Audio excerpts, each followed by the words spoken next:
back, everybody, for Strategy Now here at MarketStream.live. I'm Joe Cusick from the Cusick Group, securities offered by MoneyBlock. Well, the market right now is trading on a modestly lower note. We have the S&Ps down about 0.2%, on track for basically its 8th consecutive retreat. We're going to see how the end of the day ends up. Join us, of course, at the closing bell at 4:30 Eastern Time. Now, today's decline really is coming off the heels of large cap, big cap, everything about the markets. Facebook traded down about $7.15, which was right in line with the expected move that we've been talking about in the closing bell, as well as Tech Now yesterday. Gave you those parameters of the plus minus. A couple days ago it was $7.70. Last night it was at $6. Again, that's why you're watching us, folks. Stock's down 5.6%. That's giving some weight on the current market, not only in the S&Ps, but also in the tech sector. NASDAQ is down about 0.5%, so it's actually down a little bit worse than its large cap brother, the S&Ps. The Dow Jones is unchanged right now. Now, crude oil, it continues to trade in a very narrow range right now. We saw that in the first hour. It's been under pressure all week, basically breaking the $47 level last week, late last week, early this week, getting down into the $46 level. The catalyst for the bearishness has been the inventory reports. We had a record build, over 14 million barrels that were reported by the EIA this week on Wednesday. We continue to see builds across the energy sector in natural gas. We are seeing, though, gasoline actually seeing a draw, so that is actually holding up the gasoline markets for this juncture. We're also seeing that the rhetoric out of OPEC, they're going to have a meeting at the end of this month. There is discussions and expectations that they're going to have some sort of supply freeze. We'll have to wait and see.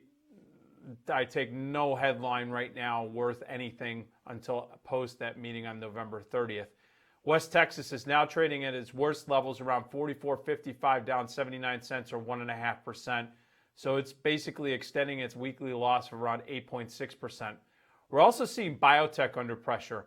If you take a look at the IBB, which is the ETF that tracks biotech, it's currently trading down around $3.69 at 250.64, down 1.5%.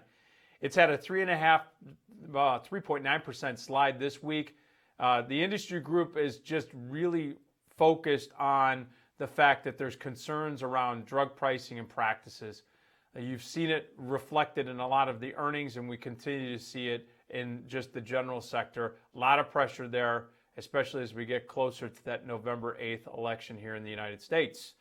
The economically sensitive financials, they're up about 0.3%.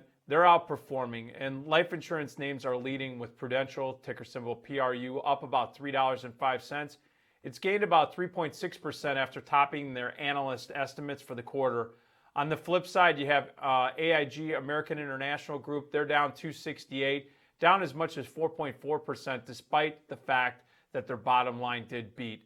I think financials are going to stay in the mix for quite some time, especially now going forward where rates are looking like they're going to be moving in December unless we start to get some economic reports both domestically and globally that are going to change the Fed's mind. But after the statement on Wednesday, looks highly unlikely. As a matter of fact, looking at the Fed funds tool from the CME group, pricing in an 80% probability right now that Fed funds will be raised in the December meeting. Treasuries, though, continue to trade in a mixed bag. The long end of the curve is underperforming. If you take a look at the shorter end of the curve, the 2-year note is down about 2 basis points at 0.8%. And you have the 10-year note. Basically, it's risen about 1 basis point. Its yield currently is around 1.81%. So we're going to keep an eye on that, especially the 10-year. If we start to see that yield come up, we could see that bearishness in bonds continues.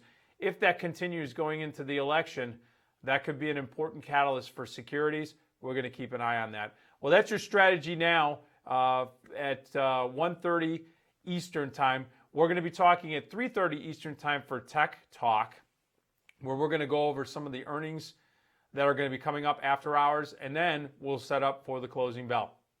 All right, folks, Have a great rest of the trading day, and I'll see you this afternoon.